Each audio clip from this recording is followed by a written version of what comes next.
పరిశుద్ధనామమున వందనాలు స్తోత్రాలు ప్రభా. ఇంతవరకు నీ కృపలో కాచి కాపాడినందుకు వందనాలు చెల్లిస్తున్నాం. ఇదిగో ప్రభా, ప్రకటన గ్రంథంపై ధ్యానించినందుకు తండ్రి, ఆ క్లాస్ నేర్చుకున్నట్టుకు మాకు ఇచ్చిన ధన్యతను బట్టి వందనాలు చెల్లిస్తున్నాము.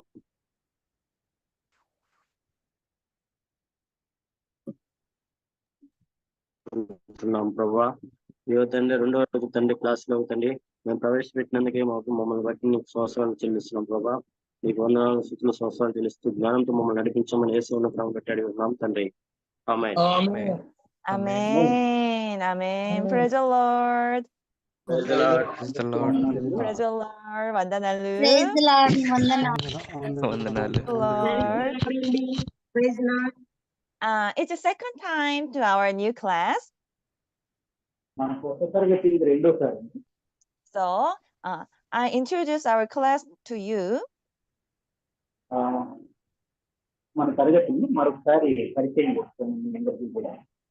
Okay. Our class is 7 months course.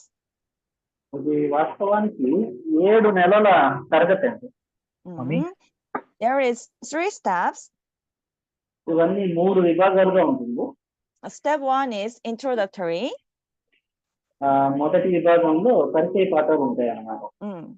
In that step, we will learn about the meaning of the parable and the mystery of the kingdom of heaven. ఏందండి? ఈ యొక్క పరిచయ భాగంలో ఉపమానాలు ఇంకా దేవుని రాజ్యానికి సంబంధించిన విషయాలు ఏవైతే ఉన్నాయో అవన్నీ నేర్చుకోవడం జరుగుతుంది. And step 2 is intermediate. ఇక రెండో విభాగం వచ్చేసి ఇంటర్మీడియట్ అన్నమాట. In that time, we will learn the logical process of God's work of building God's kingdom. ఈ యొక్క విభాగంలో వచ్చేసి లాజిక్ దేవుడు తన రాజ్యాన్ని నిర్మించే విషయం ఇంకా మరికొన్ని విషయాలు నేర్చుకోవడం జరుగుతుంది. And step 3 is advanced level. ఇక మూడో విభాగంలో వచ్చేసి అధునాతన తరగతి ఉంటుంది అన్నమాట.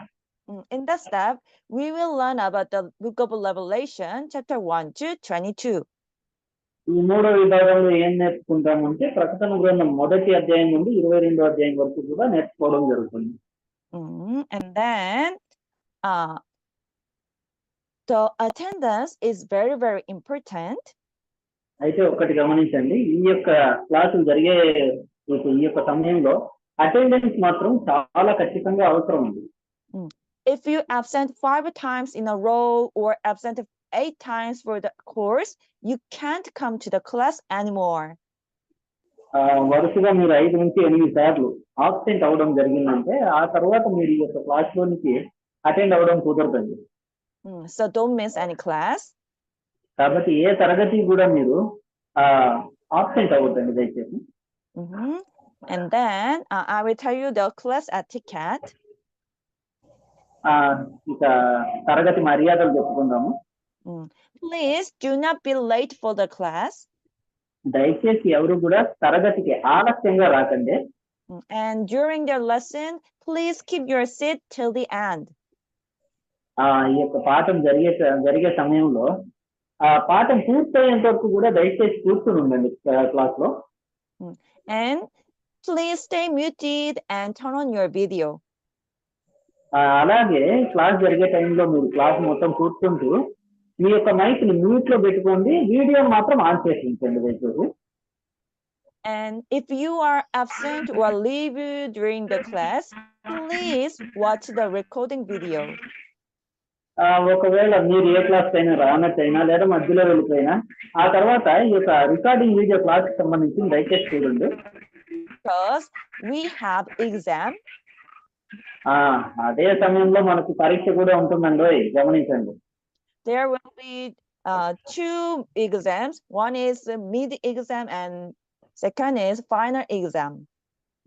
ఒకటైతే మధ్యలో ఉంటుంది, 2 ఎగ్జామ్స్ ఉంటాయండి, 2 పరీక్షలు ఉంటాయి మామూలుగా. ఒకటైతే మధ్యలో ఉంటుంది, ఇంకా మరొకటి చివరిలో ఉంటుంది. You can pass over 90 score. 90 మార్కులు కనుక మీరు సంపాదించుకున్నట్టయితే పాస్ అవుతారు ఆ యొక్క ఎగ్జామ్స్ లో. If you don't miss any class and concentrate our class, you can pass the exam. మీరు ఒకవేళ ఏదైనా తరగతికి ఆబ్సెంట్ అయినా లేదా సరిగ్గా దృష్టి సారించకపోయినా ఈ యొక్క తరగతుల మీద మీరు పాస్ అవడం జరగదండి. Okay, and then I told you the attendance is very, very important. ఎందుకనే హాజరు అనేది చాలా అవసరము అని అందుకే చెప్తున్నామండి. So please rename your when you come our Zoom class, please rename. We can మీరు జూమ్ లో ప్రవేశించేటప్పుడు మీ పేరుతో దయచేసి ప్రవేశించండి. If you come about like iPhone, I cannot recognize you who you are. 저는 큰 대제사장 집사들 మీరు ఒకవేళ 그러므로 우리에게 ఐఫోన్ 큰 అనే పేరుతో 대제사장이 있으니 కావచ్చు, 승천하신 자 곧 하나님의 아들 예수시라. 우리가 믿는 도리를 굳게 잡을지어다. What's that? Please mute simply. Okay. మీరు ఒకవేళ ఐఫోన్ అనే పేరుతో కావచ్చు లేదా రెడ్మీ అనే పేరుతో కావచ్చు ఇలాంటి వేరు వేరు పేరుతో వచ్చినట్టయితే మీరు ఎవరు అన్నది గుర్తించడం కష్టం అవుతుందండి. నేను గుర్తించను. So కాబట్టి మీ please, పేరుతో మీరు జాయిన్ అవ్వండి. so please rename your other card name, then we can recognize who you are. కాబట్టి మీరు మీ యొక్క ఆధార్ కార్డులో ఏ పేరు అయితే ఉందో ఆ పేరును మీరు మీ యొక్క జూమ్ లో జాయిన్ అయ్యేటప్పుడు పెట్టుకొని మీరు వచ్చినట్టయితే మీరు ఎవరు అన్న విషయం మేము గుర్తించగలుగుతాం. Then we can recognize who you are and we can check your attendance. తద్వారా మీరు ఎవరు అనేది గుర్తించి మీ యొక్క హాజరును కూడా మేము గుర్తించగలుగుతాం. So please write your full name in the Zoom. అలాగే ఈ యొక్క జూమ్ లో జాయిన్ అయ్యే టైంలో మీ యొక్క పరిపూర్ణ పేరు మీరు రాసుకుని మరీ జాయిన్ అవ్వండి. Okay, and please be on mute during the class. అలాగే క్లాస్ జరుగుతున్నంత సేపు దయచేసి మ్యూట్ లో ఉండండి అందరూ కూడా. Sorry. Okay, then please prepare your Bible and your notes. Bible ను అలాగే మీ యొక్క నోట్బుక్ ను సిద్ధం చేసుకోండి అందరూ కూడా దయచేసి. We will hear to listen to God's word. విషయం ఏంటంటే మనం ఇక్కడ దేవుని వాక్యాన్ని వినడానికి ఉన్నామండి. So please open your mind and listen carefully. కాబట్టి మీరు అందరూ కూడా మీ యొక్క మనసుల్ని తెరిచి జాగ్రత్తగా వినండి దేవుని వాక్యాన్ని. And please concentrate in our class. అలాగే దయచేసి ఈ యొక్క తరగతి మీద దృష్టి సారించండి అందరూ కూడా. Okay, so are you ready for the class? అందరూ కూడా తరగతికి సిద్ధమేనా అండి? Yes. Okay, thank you. Is there anyone who is the first time in our class today? ఎవరైనా కొత్తగా ఈ రోజు వచ్చారండి తరగతికి? అవునండి ఈ రోజే వచ్చాను.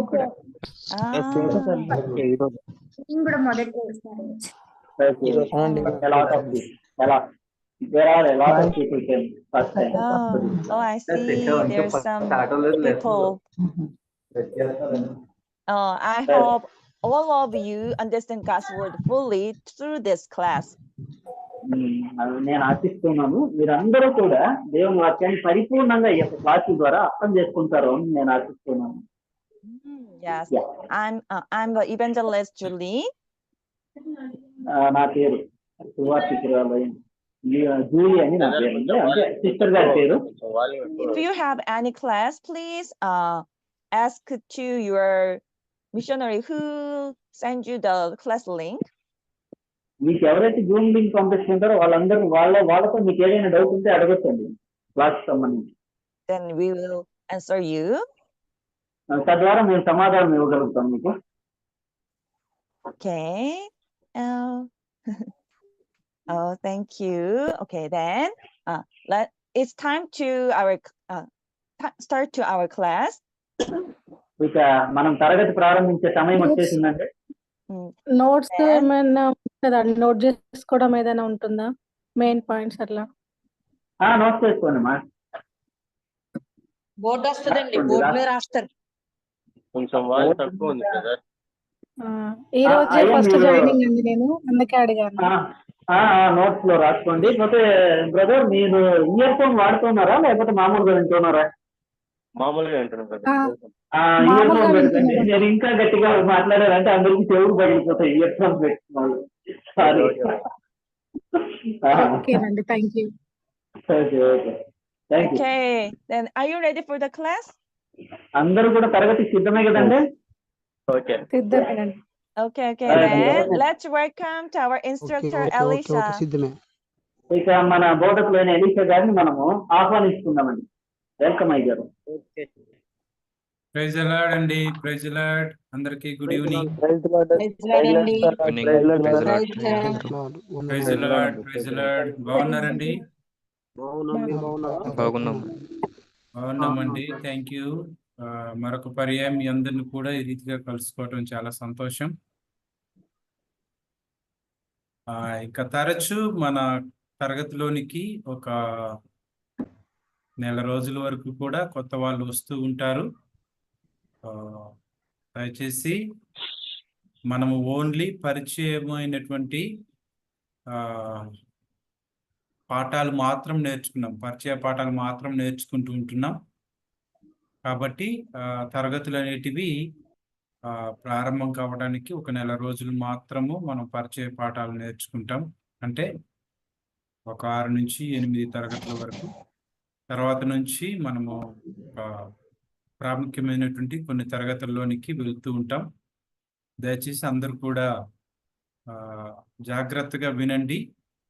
ఈ తరగతులు ఒక ప్రాముఖ్యతను మాత్రమే మీకు తెలియజేస్తూ ఉంటాం. తర్వాత మనము తరగతుల్లోనికి వెళ్ళిన తర్వాత అంశాల వారీగా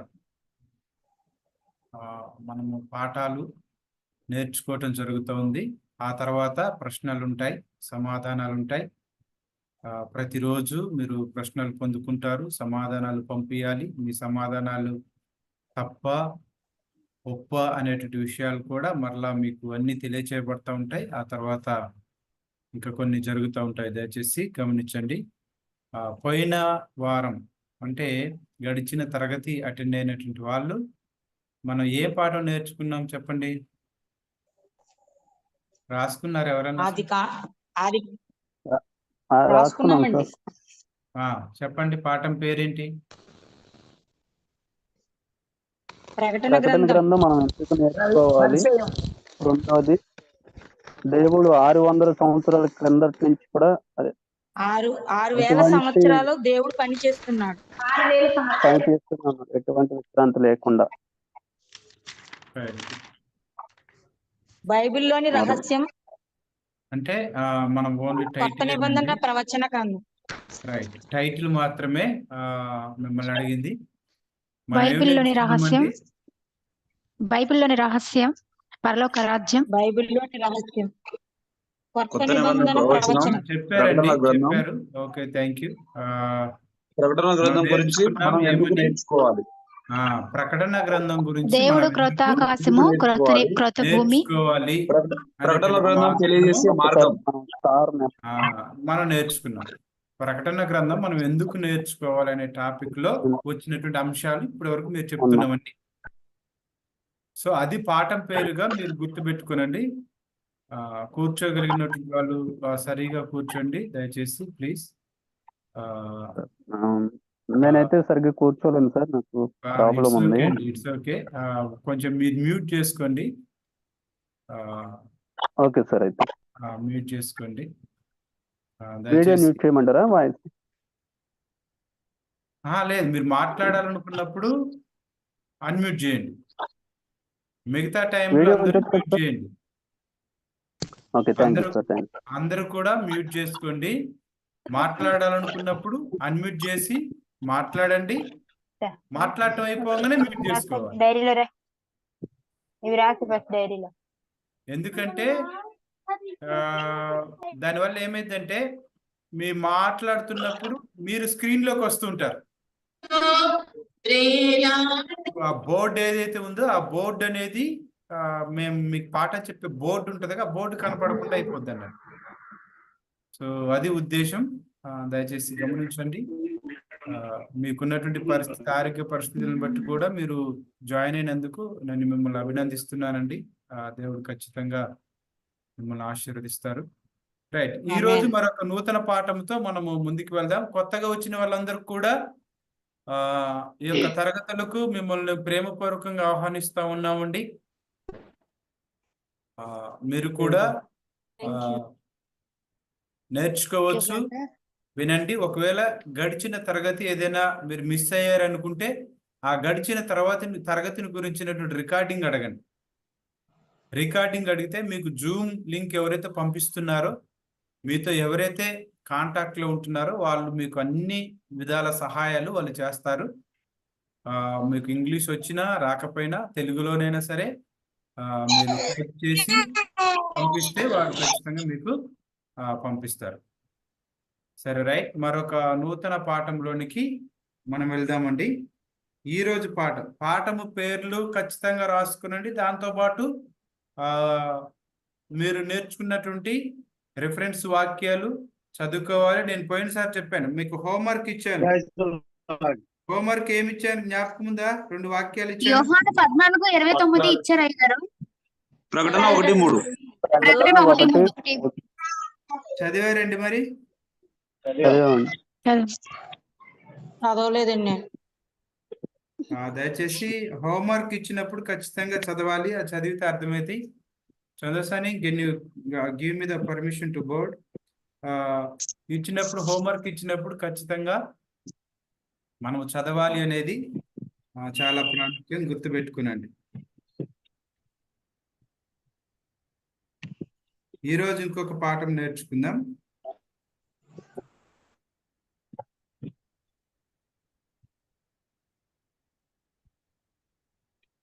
బోర్డు కనపడుతుందా అండి? కనిపిస్తుంది సార్. కనిపిస్తుంది సార్. కనిపిస్తుంది.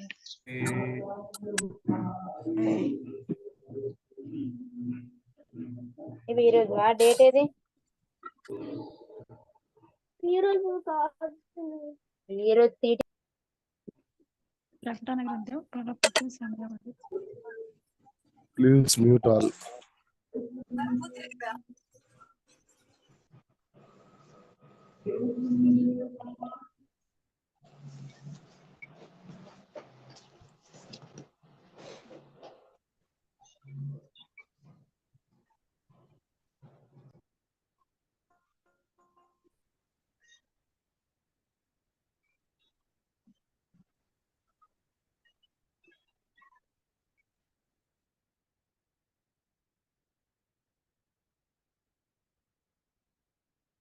రైట్ అండి. ఈరోజు పాఠం వచ్చేసి పాఠం పేరు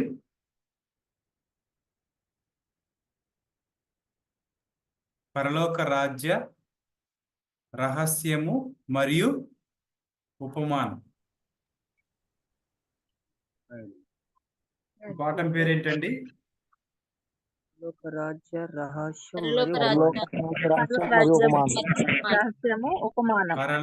రాజ్య రహస్యము మరియు ఉపమానం. మూలమైనటువంటి వాక్యం వచ్చేసి మత్తయి సువార్త 13వ అధ్యాయము. మొత్తము ప్రాముఖ్యమైన వచనం వచ్చేసి మత్తయి సువార్త 13వ అధ్యాయము 10-11 వచనాలు. మనం ఇంత ముందు చదివాం, అది ఒకసారి మరి చదువుకొని వెళ్దాం. ఇంకేట్ చదివా? ఇక్కడ మొత్తం ఆ అమ్మాయి రాసింది లైన్ అంతా.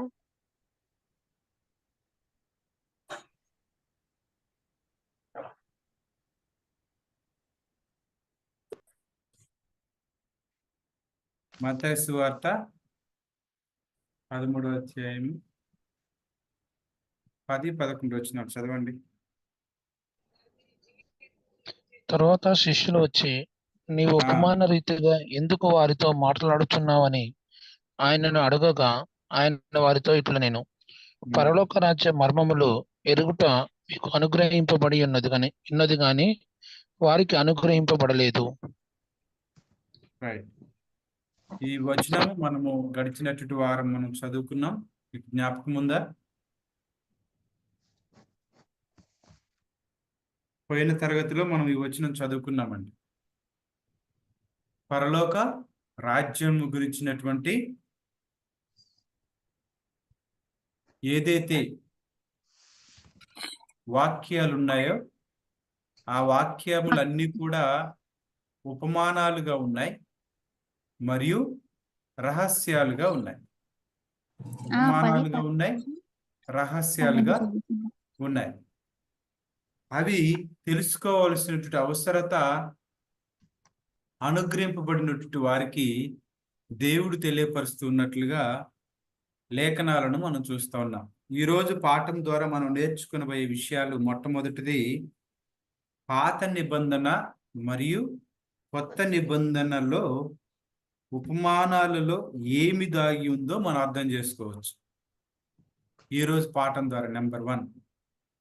నెంబర్ 2 ఏం నేర్చుకోబోతున్నామంటే ఉపమానాల యొక్క నిజమైన అర్థం మరియు ఉపమానాలు తెలిసిన మరియు తెలియని వ్యక్తుల ఫలితాలను మనం ఎందుకు తెలుసుకోవాలి.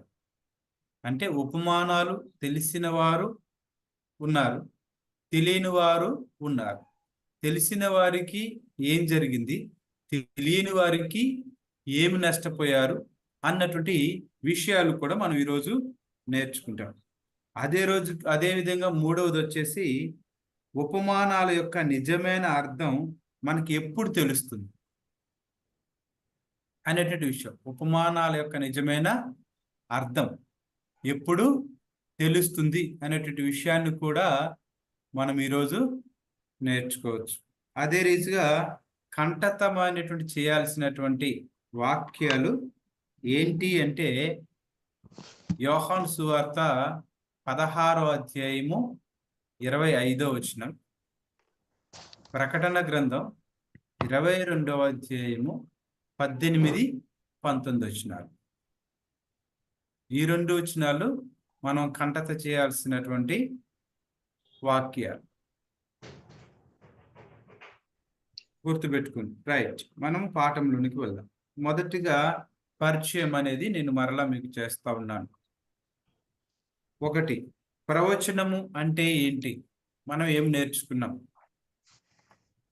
ప్రవచనం అనేది ఎలా ఉంటుంది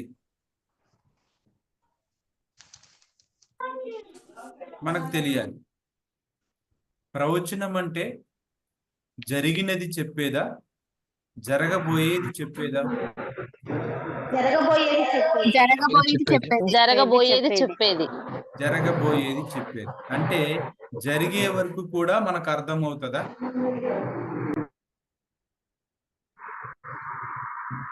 జరిగినప్పుడు ఏదైతే ప్రవచనం ఉందో అది జరిగినప్పుడు మనకు ఇవ్వబడిన ప్రవచనాన్ని అర్థం చేసుకోగలగాలి. అందుకే ప్రవచనాన్ని, ఉపమానాన్ని అర్థం చేసుకున్న వారి ఫలితాలు, అర్థం చేసుకొని వారు కోల్పోయినటువంటి విషయాలను కూడా ఈరోజు మనం తెలుసుకోబోతున్నాం. కాబట్టి ప్రవచనము అనేది ఎలా ఉంటుంది అనంటే మర్మముగా ఉంటుందండి. ఎలా ఉంటుంది? మర్మముగా ఉంటుంది. ఎందుకు మర్మము అంటున్నాము అనేది మనం ఆలోచన చేయాలి. ఎందుకో అనేటువంటి విషయాలు మనం ముందు పోతున్నటువంటి పాఠాలలో, అంటే ఈ రోజు మనం నేర్చుకుంటున్నటువంటి ముందు వాక్యాలలో మీకు స్పష్టంగా అర్థమవుతుంది. అయితే ప్రవచనాన్ని ఇంకొక మాటలో మనం గమనించినట్లయితే దర్శనము, ఉపమానము అని అనొచ్చు. ప్రవచనాలు అనేటివి ఎవరి ద్వారా దేవుడు ప్రవచనాలను ఇచ్చాడు అంటే ప్రొఫెసీ ఎవరు పలికేవారండి? ప్రవక్తలు పలికేవారు.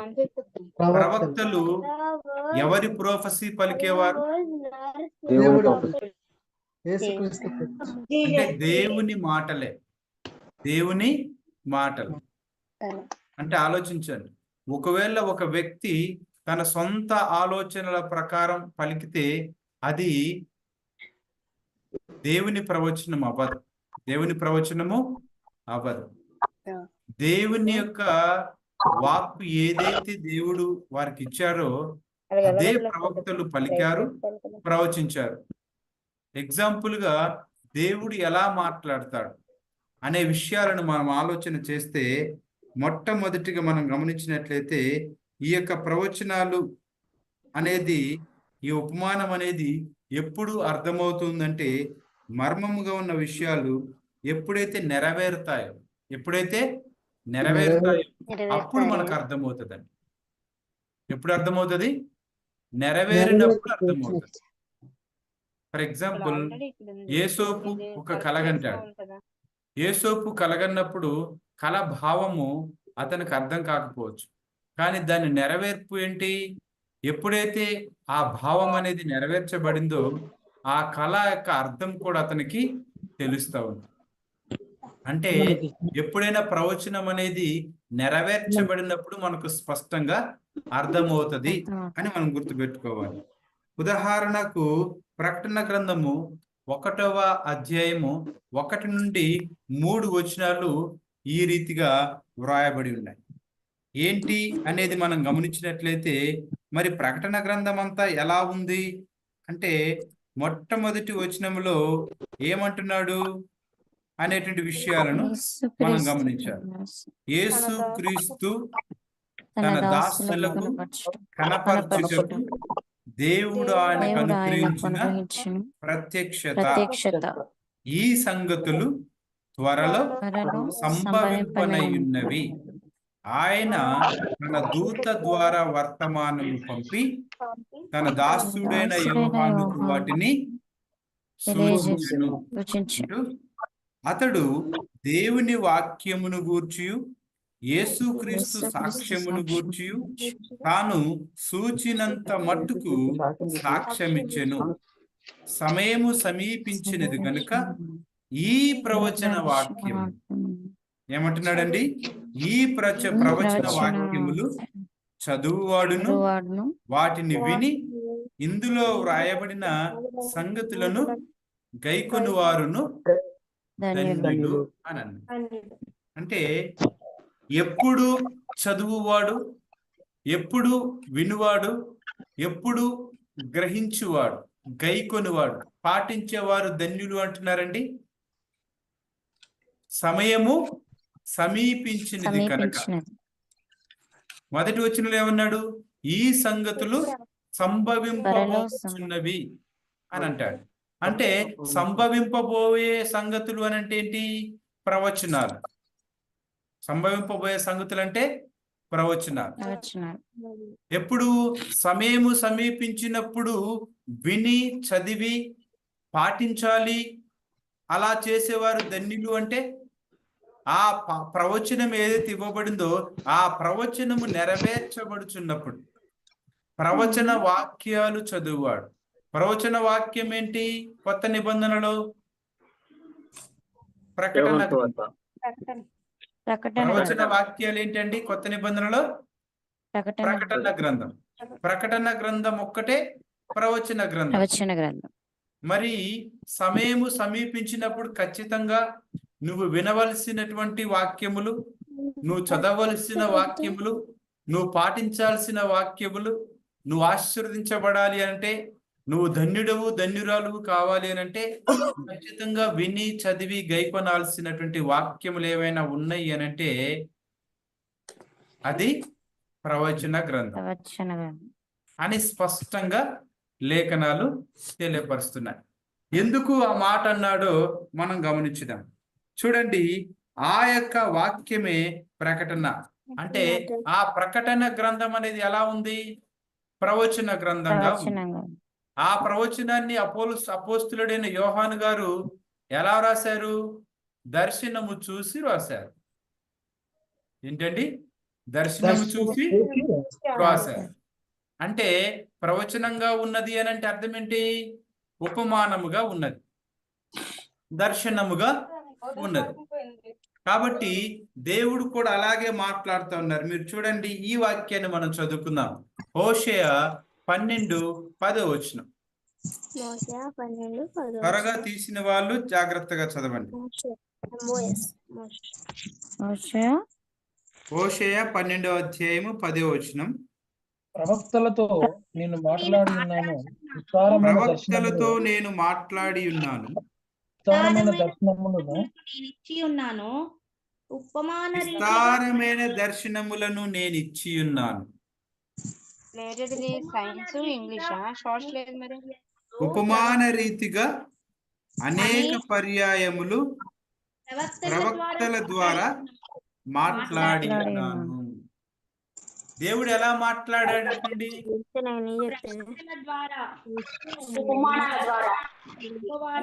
ప్రవక్తల ద్వారా. ఎలా మాట్లాడాడు? ఉపమానాల ద్వారా, దర్శనముల ద్వారా, ప్రవచనముల ద్వారా. అంటే మీరు 3 కూడా గమనించాలి. ఉపమానం అనేది మనకి అర్థమైతేనే భావం తెలుస్తూ ఉంది. ప్రవచనం అనేది నెరవేరితేనే అర్థం తెలుస్తుంది. దర్శనం అనేది జరిగితేనే భావం అనేది తెలుస్తుంది. అంటే అన్నీ కూడా ఎలా ఉన్నాయి? దేవుడు వారితో మాట్లాడిన విషయాలన్నీ ఎలా ఉన్నాయనంటే ఉపమానాల ద్వారా మాట్లాడాడు, దర్శనాల ద్వారా మాట్లాడాడు, ప్రవచనాల ద్వారా మాట్లాడాడు. అంటే అన్ని కూడా ముందు జరగబోయే విషయాలే మాట్లాడాడు. ముందు జరగబోయే విషయాలే మాట్లాడాడు. కానీ ఆ కాలంలో ఉన్నటువంటి వారు అందరూ ఏమనుకుంటున్నారు అంటే చాలా మందికి అర్థం కాకపోవచ్చు. ఎందుకు? ఫర్ ఎగ్జాంపుల్ మనం చూసామంటే ప్రవక్తలు ఉపమానాల ద్వారా మాట్లాడారు, దర్శనాల ద్వారా మాట్లాడారు, ప్రవచనాల ద్వారా మాట్లాడాడు. అంటే ఈ మాట్లాడిన మాటలన్నీ కూడా ఏంటి? బైబిల్. ఈ మాట్లాడినవన్నీ కూడా ఏంటి? లేఖనాలు. అంటే దేవుని యొక్క మాటలు వాళ్ళు మాట్లాడారు. మరి ఈ మాటలు ఎలా ఉన్నాయి అనేది మనం గమనించినట్లయితే ఫర్ ఎగ్జాంపుల్ గొర్రె పిల్ల అంటే ఎవరు? యేసయ్య అని మనం ఎట్లా చెప్తున్నాం? గొర్రె పిల్లతో దేవుడు ప్రవచనం ద్వారా, ప్రవక్తల ద్వారా. అంటే ఇప్పుడు మనకి యేసయ్య గొర్రె పిల్ల అని ప్రవచనం నెరవేరింది కాబట్టి తెలిసింది. అవునా కదా? యోహాన్ అన్నాడు, ఇదిగో లోక పాపమును మోసుకొని పోవు దేవుని గొర్రె పిల్ల. అంటే మరి అంతకంటే ముందు గొర్రె పిల్ల అంటే ఏమనుకునే వాళ్ళు? ఇశ్రాయేలీయులు కానీ యూదులు కానీ యేసయ్య అని వాళ్ళకి తెలుసా? యేసయ్య అనే పేరు ఎక్కడన్నా పాత నిబంధనలో రాయబడిందా? అంటే వాళ్ళు గొర్రె పిల్ల యొక్క అర్థం తెలియాలంటే ఎప్పటి వరకు ఆగాలి? ప్రవచనము నెరవేరే వరకు తెలియదు. అప్పటి వరకు వాళ్ళు ఏమనుకుంటారు? గొర్రె పిల్ల అంటే గొర్రె పిల్ల అని అనుకుంటారు. అందుకే వాక్యాలు మనం గమనించినట్లయితే ఎప్పుడు తెలుస్తుంది మనకి? నెరవేరింది కాబట్టి. పాత నిబంధనలు ఇచ్చిన ప్రవచనం నెరవేరింది కాబట్టి మనం ఇప్పుడు యేసుక్రీస్తు అంటున్నాం. ఫర్ ఎగ్జాంపుల్ యెషయా గ్రంథము 28వ అధ్యాయము 16వ వచనంలో ఒక మాట ఉండదండి. ఏంటి అనేది మనం గమనిస్తే చూడండి. యెషయా 28:16. ప్రభువగు యెహోవా ఇలాగ సెలవిచ్చుచున్నాడు, సీయోనులో పునాదిగా రాతిని వేసినవాడు నేనే. అది పరిశోధింపబడిన రాయి, అమూల్యమైన తలరాయి, బహు స్థిరమైన పునాది అయిన మూలరాయి అయి ఉన్నది. విశ్వసించువాడు కలవరపడడు. ఇక్కడ ఏమంటున్నాడు? అమూల్యమైన రాయి, సీయోనులో పునాది రాయి. అవునా కదా? పరిశోధించబడిన రాయి. ఈ రాయిలన్నిటిని గురించి చెప్తూ ఉన్నాడు. మరి ఎవరు ఈ రాళ్ళు అని అనుకోవాలి? పాత నిబంధనలో ఉన్నటువంటి వాళ్ళు.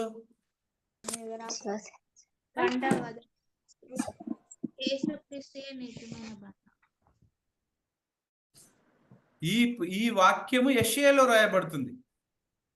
సీయోనులో పునాది రాయి అని అంటున్నాడు. పునాది రాయి ఎవరు?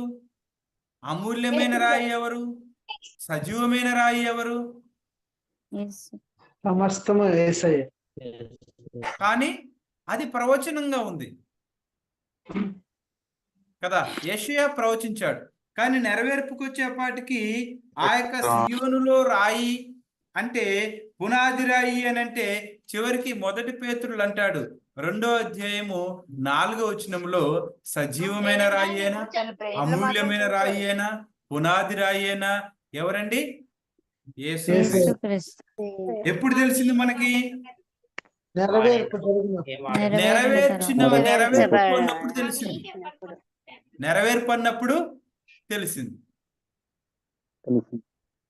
ఇప్పటికీ మరి యేసుక్రీస్తు నెరవేర్పుగా, పాత నిబంధన నెరవేర్పుగా వచ్చాడు అని ఇజ్రాయేలులో నమ్మని వారు ఎందరు ఉన్నారండి? అవునా కాదు? అందరూ ఉన్నారు. మనమైతే ఇప్పుడు ఏమంటాం? యేసుక్రీస్తే అని చెప్తాం. గొర్రెపిల్ల అంటే యేసుక్రీస్తే అని చెప్తాం. పస్కా అంటే ప్రతి పస్కాకి గొర్రెపిల్లను గోయాల్సిన అవసరం లేదు అని అనుకుంటాం. ఎవరైనా కోస్తున్నారు ఇప్పుడు? ప్రతి పస్కాకి పాప పరిహారార్థ బలిగా గొర్రెలను కోస్తున్నారండి మీరు ఎవరైనా? లేదు. ఎందుకు లేదు? మన కొరకు యేసే బలైనాడు. మరి అంటే మన కొరకు యేసయ్యే గొర్రెపిల్లగా వచ్చి బలి అయ్యాడు అని నీకు సత్యం తెలిసింది కాబట్టి కొయ్యట్లే. మరి ఇప్పటికీ కోసే వాళ్ళు ఉన్నారా లేరా? అంటే ఇంకా నమ్మనటువంటి వాళ్ళు, ప్రవచనం అర్థం కాని వాళ్ళు ఇంకా యేసుక్రీస్తు వచ్చాడు, రక్షకుడు వచ్చాడు అని నమ్మలే. ఇంకా రక్షకుడు వస్తాడనే ఎదురు చూస్తూ ఉన్నటువంటి వారు ఉన్నారు. అందుకే వాళ్ళకి రక్షణ అనేది కోల్పోయారు. కనుక ప్రవచనం అర్థం చేసుకోవడం ఎంత ప్రాముఖ్యం అనేది మీరు ఆలోచన చేయాలి. అదే పాత నిబంధనలో మనం గమనించినట్లయితే కొలసీలకు రాసినటువంటి పత్రికలు అంటాడు చూడండి, 1వ అధ్యాయము 25 నుంచి 27 వచనాల వరకు దాగి ఉన్న విషయాలను మనం చూద్దాం. ఏముందని యూనియన్ బ్యాంక్ ఏదో చూపిద్దాం ఉంటుంది.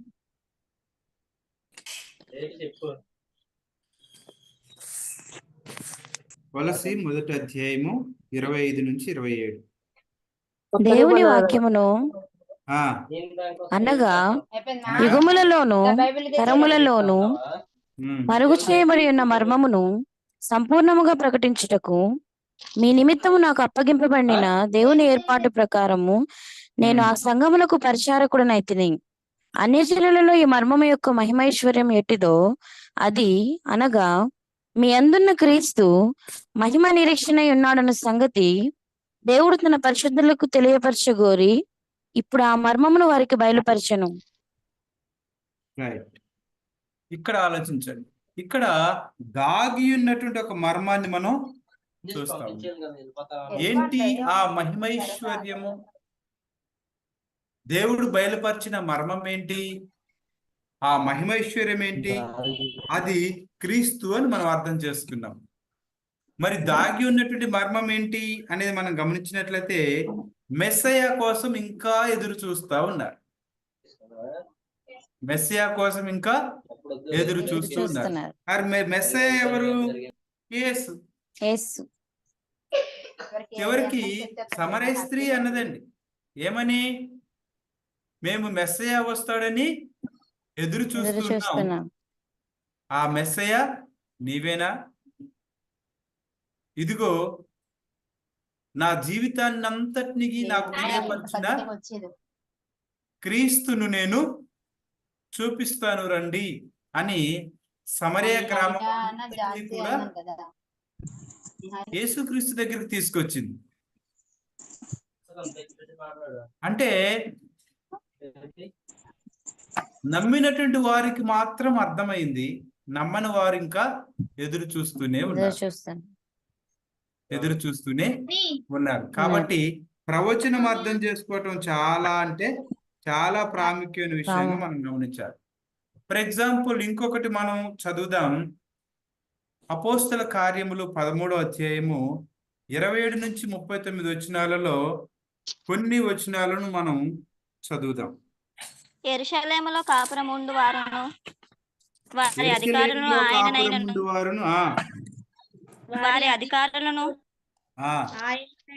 ఆయననైనను ప్రతి విశ్రాంతి దినమున చదవబడుచున్న ప్రవక్తల వచనములను ఆయనను గ్రహింపక ఆయనకు శక్తి విధించుట చేత ఆ వచనములను నెరవేర్చిరి. రైట్. ఇక్కడ ఏమంటున్నాడండి? వాళ్ళు ఏదైతే ప్రవచనాలు ఇచ్చారు, ఆకలి, నిద్ర ఏంటండి ప్రవచనాలు ఇచ్చినప్పుడు ఆ ప్రవచనాలు వచ్చిందని నేను చెప్పాను. ప్రవక్తల యొక్క ప్రవచన నెరవేర్పులు వాళ్ళకి గ్రహించలేదు. ఏమంటున్నాడు ఇక్కడ? గ్రహింపక. Those who are speaking, please mute them. కాదండి, నేను క్లాస్ లో ఉన్నాను. హలో పాస్టర్ గారు, ఒక్క నిమిషం అండి. మైక్ మ్యూట్ లో పెట్టమని చెప్పండి, వాళ్ళకి డిస్టర్బెన్స్ గా ఉంది. అదేనండి. Ingosani, can you give him Sudhakar and somebody to the host, and they will mute those who are speaking while the class during that.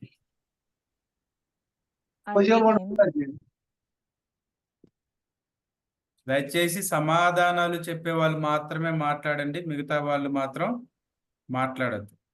Right. ఇక్కడ అపోస్తల కార్యములు 13వ అధ్యాయము 27వ వచనంలో మనం గమనిస్తే మొట్టమొదటికి ఇక్కడ ఏమంటున్నాడండి? యెరూషలేములో కాపురముండు వారును వారి అధికారులను ఆయననైనను ప్రతి విశ్రాంతి దినమున చదవబడుచున్న ప్రవక్తల ప్రవచనములనైనను గ్రహింపక ఆయనకు శిక్ష వచనములను నెరవేర్చిరి. వీళ్ళు ప్రతి విశ్రాంతి దినమున చదువుతున్నారు. ఏం చదువుతున్నారండి? ప్రవచనాలు చదువుతున్నారు. గుర్తుపెట్టుకోనండి, ఏం చదువుతున్నారు? ప్రవచనాలు చదువుతున్నారు.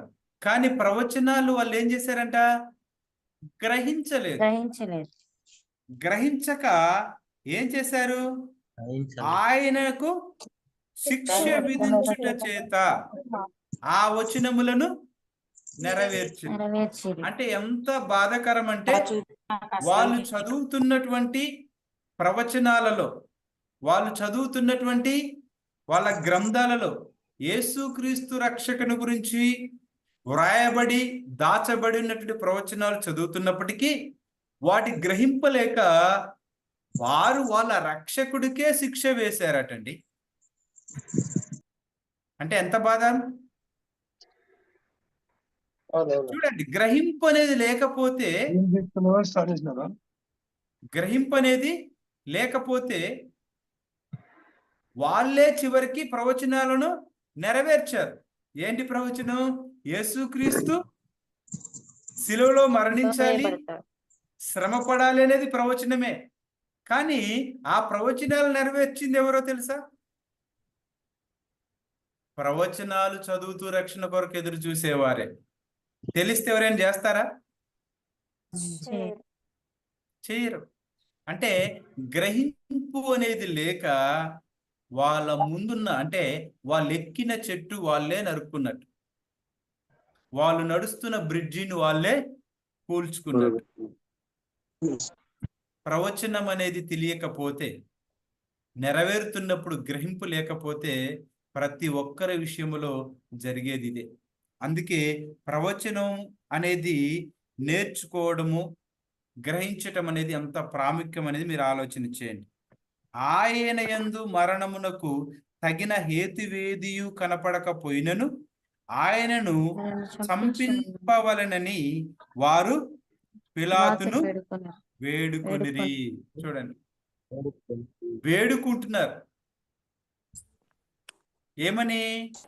రక్షకుణ్ణి చంపమని.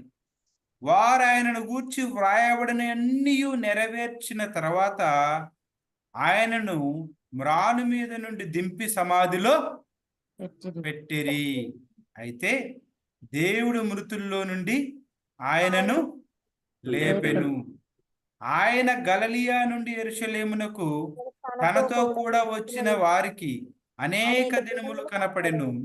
వారిప్పుడు ప్రజల ఎదుట ఆయనకు సాక్షులై ఉన్నారు. దేవుడు యేసును లేపి పితరులకు చేసిన వాగ్దానమును మన పిల్లలకు నెరవేర్చి ఉన్నాడని మేము మీకు సువార్త ప్రకటించుచున్నాము. అలాగే నీవు నా కుమారుడవు, నేడు నేను నిన్ను పుట్టిని అని 2వ కీర్తన యందు వ్రాయబడి ఉన్నది. మరియు ఇక కుళ్ళు పట్టకుండా ఆయనను మృతుల్లో నుండి లేపుటను బట్టి దావీదునకు అనుగ్రహించిన పవిత్రమైన వరములను మీకు అనుగ్రహింతును అని నమ్మకములైనవని చెప్పెను. కాబట్టి వేరొక కీర్తన యందు నీ పరిశుద్ధిని కుళ్ళు పట్టనీయవని చెప్పుచున్నాడు.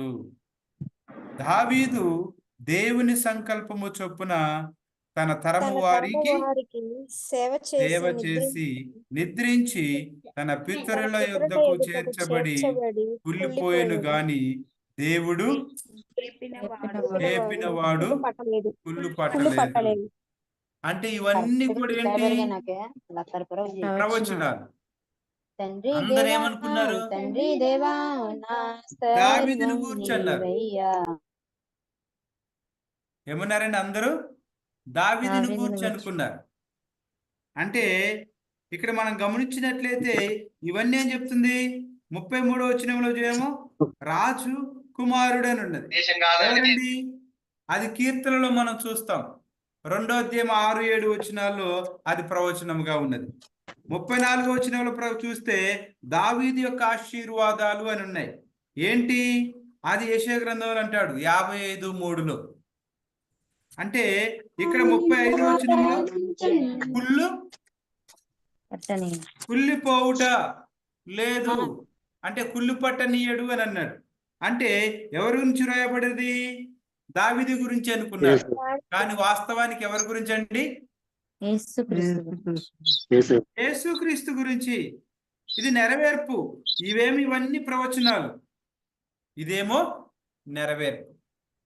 అంటే దావీదు గురించి చదువుతున్నప్పుడు మనం ఏమనుకుంటాం? అంతా దావీదే గురించి రాయబడింది. ఓ, దావీదును కుళ్ళు పట్టనీయడు అంటే ఇవన్నీ కూడా ప్రవచనం అనేది ఎప్పుడైతే నెరవేరుతుందో అప్పుడు అర్థమవుతుంది అనేది మనం గుర్తుపెట్టుకోవాలి. అందుకే నూతన నిబంధనలో కూడా మనం గమనించినట్లయితే ఈ మాట మనం చదువుకుందాం. 34-35 వచ్చిన 13వ అధ్యాయంలో యేసుక్రీస్తు ఉపమాన రీతిగా మాట్లాడుతూ ఏమన్నాడు? సృష్టి స్థాపించబడినది మొదలుకొని అనేక విషయాలను దాచిపెట్టాడు. ఏంటి ఆ విషయాలు అంటే పరలోక రాజ్యముల గురించిన విషయాలను దాచిపెట్టబడ్డాయి. ఎప్పటి నుండి దాచిపెట్టబడ్డాయండి? సృష్టి ప్రారంభం నుంచి దాచిపెట్టబడ్డాయి.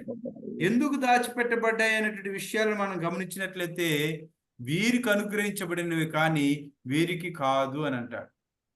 ఎందుకు ఆ మాట అన్నాడు అని అంటే క్లియర్ గా అక్కడ సెలవిస్తా ఉన్నాడు. మత్తయి సువార్త 13వ అధ్యాయం 12వ వచనాన్ని మనం చదువుదాం. అక్కడ అర్థమవుతుంది మనకి. కలిగిన వానికి ఇయ్యబడును, వానికి సమృద్ధి కలుగును, లేని వానికి కలిగినది వాని ఎద్దు నుండి తీసివేయబడును. మరియు వారు చూచుచుండియు చూడరు, వినుచుండియు వినకయు చూడరు, వినుచుండియు వినకయు గ్రహింపకయునున్నారు. చూడండి, చూచుచుండయు చూడలేకపోయారు. మనోనేత్రాలకు గురుడితనం అంటే అర్థం ఏంటి? వాళ్ళు యేసుక్రీస్తును వాళ్ళ ముందే చూస్తున్నారు, కానీ ఆయనే మెస్సయ్యను గుర్తించలేకపోయారు. ఆయనే మేము చదువుతున్న ప్రవచనాలలో ఉన్నటువంటి ప్రవచన నెరవేర్పు అని గుర్తించలేకపోయారు. వింటున్నారు, రక్షణ గురించినటువంటి సువార్త మాటలు వింటున్నారు. యేసుక్రీస్తు కూడా చెప్తున్నాడు, బాబు మీ ప్రవచనాలలో ఏదైతే ఉన్నాయో ఆ ప్రవచన నెరవేర్పును నేను ధర్మశాస్త్రాన్ని కొట్టివేయడానికి రాలేదు, దాన్ని నెరవేర్చడానికే వచ్చాను. ఇగో మీ వ్రాయబడిన గ్రంథాలలో వ్రాయబడినవే నేను నెరవేర్చుతున్నాను అని చెప్పారు. వింటున్నారు కానీ గ్రహించారు. అది మనం గుర్తుపెట్టుకోవాలని. ఆ రీతిగా మనం ఉండకూడదు. అంటే దాచబడినటువంటి విషయాలను మనం గమనించినట్లయితే ఖచ్చితంగా అర్థం చేసుకోవాలి. అందుకే మొదటి కొరింథీయులు 2:9-10 వ్రాయబడినటువంటి ఏమి వ్రాయబడ్డాయి అనే విషయాలను మనం చూద్దాం. 9-10 ఇందును గూర్చి దేవుడు తనను ప్రేమించి వారి కొరకు ఏమి సిద్ధపరిచెనో అవి కంటికి కనబడలేదు, చెవికి వినబడలేదు, మనుష్య హృదయమునకు గోచరము కాలేదు అని వ్రాయబడి ఉన్నది. మనకైతే దేవుడు వాటిని తన ఆత్మ వలన బయలుపరుచున్నాడు. ఆ ఆత్మ అన్నిటినీ దేవుని మర్మములను కూడా పరిశోధించుచున్నాడు. చూడండి, దేవుడు తనను ప్రేమించు వారి కొరకు ఏవి సిద్ధపరిచారో అవి కంటికి కనపడలేదట, చెవులకు వినపడలేదు, హృదయానికి గోచరం కాలే, అంటే అర్థం కాలే. అంటే అర్థం ఏంటి? యేసుక్రీస్తు మాట్లాడాడు కానీ చూడలేకపోయారు, గ్రహించలేకపోయారండి. ఏంటి అవి? గమనించినట్లయితే అవే యేసుక్రీస్తు మాట్లాడిన మాటల్లో 13వ అధ్యాయంలో 6 రకాల ఉపమానాలు ఉన్నాయి. ఈ 6 రకాల ఉపమానాలు కూడా దేని గురించి రాయబడ్డాయంటే పరలోక రాజ్యం గురించి రాయబడ్డాయి. ఈ 6 ఏ రకాలో మీరు నాకు చెప్పాలి. ఎప్పుడు? నెక్స్ట్ క్లాస్ లో ఈ 6 గుర్తుపెట్టుకోండి. 13వ అధ్యాయం చదివితే మీకు 6 రకాల ఉపమానాలు తెలుస్తాయి. ఆ 6 రకాల ఉపమానాల యొక్క అర్థము ఇదిగో పరలోక రాజ్యము అంటూ మొదలవుతాయి. అవి ఏంటి అనేది మీరు నాకు తర్వాత చెప్పండి. అంతేకాకుండా బైబిల్లో మనకు అర్థం కాని, కొత్త నిబంధనలో అర్థం కానివి ఉన్నాయి. పాత నిబంధనలో యేసుక్రీస్తు గురించి అన్ని ప్రవచనాలు రాశాడు, కానీ యేసుక్రీస్తే నెరవేర్పుగా వచ్చినప్పుడు పాత నిబంధన ప్రవచనాలనే రోజు విశ్రాంతి దినమందు చదువుతున్నప్పటికీ కూడా వాళ్ళకి అర్థము కాలేదు. గ్రహించలేక వాళ్ళే సిలువ వేశారు, వాళ్ళే చంపమని కేకలు వేశారు, వాళ్ళే పిలాతును బతిమలాడుకున్నారు. ఎంత బాధ అండి! అంటే మనం అలా ఉండొద్దు. మరి రెండో రాకడలో, మొదటి రాకడలో ఎవరైతే యూదులను రక్షించడానికి రక్షకుడిగా యేసు వచ్చినప్పుడు వారు గ్రహించలేక ఆయనను సిలువ వేసి వాళ్ళ యొద్దకు వచ్చిన రక్షణను కోల్పోయారో, మనం కూడా ఆ రీతిగానే రెండవ రాకడలో, మరలా రెండవ రాకడలో యేసుక్రీస్తు వచ్చినప్పుడు మనము గ్రహించలేకుండా మనం కోల్పోయేవారుగా ఉందామా? గ్రహించి అంగీకరించేవారుగా ఉందామా? గ్రహించి అంగీకరించాలి అని అంటే ఇందాక మనం చదువుకున్నాం. ప్రకటన 1:3 ఏమన్నాడు? సమయము సమీపించినది కనుక. ఏమన్నాడండి? సమయము సమీపించినది కనుక ఈ ప్రవచన గ్రంథమందుండు వాక్యములను చదవాలి, వాటిని విని ఖచ్చితంగా వినాలి, సంగతులను తర్వాత గైకొనాలి. చదవాలి, వినాలి, గైకొనాలి. ఇప్పుడు ధన్యత ఏంటి? ధన్యత పరలోక రాజ్యం. ఏంటి ధన్యత? రెండవ రాకడలో నువ్వు దేవునితో ఉండడం. ఏంటి ధన్యత? నిత్య జీవంలో పాల్గొనటం. ఏంటి ధన్యత? జీవవృక్ష ఫలమును పొందుకోవటం. ఏంటి ధన్యత? చూడండి, దేవునితో నివాసము చేయటం. ఇది ధన్యత. లోకములో మేడలు, మిద్దలు, కార్లు, బంగ్లాలు, ఆశీర్వాదాలు అనుకుంటే చాలా అవివేకం. ఎందుకంటే ఇవి మనకే కాదు, యేసుక్రీస్తు అంటే తెలియని వాళ్ళకే ఎక్కువ ఉన్నాయి. యేసుక్రీస్తు అంటే తెలియని వాళ్ళకే ఎక్కువ ఉన్నాయి. వారికి మనకు తేడా ఏంటంటే, ఇదిగో ఇవన్నీ కూడా శిథిలమైపోయేటి, తుప్పు పట్టిపోయేటి. కానీ నువ్వు పొందుకునే నిత్య జీవం అనేది మరణము లేని, కన్నీరు లేని, బాధలు లేని, ఏడుపు లేని. మరి అన్నప్పుడు పాత నిబంధనలో ఎట్లయితే ప్రవచనాలు, దర్శనాలు మర్మముగా యేసుక్రీస్తు గురించి ఉన్నప్పుడు వాళ్ళు గ్రహించలేకపోయారు. మరి కొత్త నిబంధనలో కూడా మర్మమైన విషయాలు ఉన్నాయి. ఏంటి క్రొత్త నిబంధనలో మర్మమైన విషయాలుగా ఉన్నాయి అంటే రెండవ రాకడ గురించి చెప్తా ఉన్నాడు. ఏంటి మర్మము అంటే మొదటిగా 7 నక్షత్రాలు మరియు 7 దీపస్తంభాల గురించి అంటున్నాడు. చూడండి, ప్రకటన గ్రంథము 1వ అధ్యాయము 20వ వచనం మనం చదువుదాం. కాగా నీవు చూసిన వాటిని, ఉన్న వాటిని, వీటి వెంట కలుగబో వాటిని, అనగా నా కుడి చేతిలో నీవు చూసిన 7 నక్షత్రములను గూర్చిన మర్మమును, ఆ 7 సువర్ణ దీపస్తంభములను గూర్చి సంగతియు వ్రాయుము. ఆ 7 నక్షత్రములు 7 సంఘములకు దూతలు, ఆ 7 దీపస్తంభములు 7 సంఘములు. ఇక్కడ ఏమంటున్నాడు? నువ్వు చూసిన 7 నక్షత్రాలు మరియు 7 బంగారు దీపస్తంభాలు మర్మము అని అంటున్నాడు. నువ్వు మర్మమును గురించి వ్రాయము. ఏంటి అందులో మర్మం? 7 దీపస్తంభాలు అంటే ఏంటి? 7 నక్షత్రాలు అంటే ఏంటి?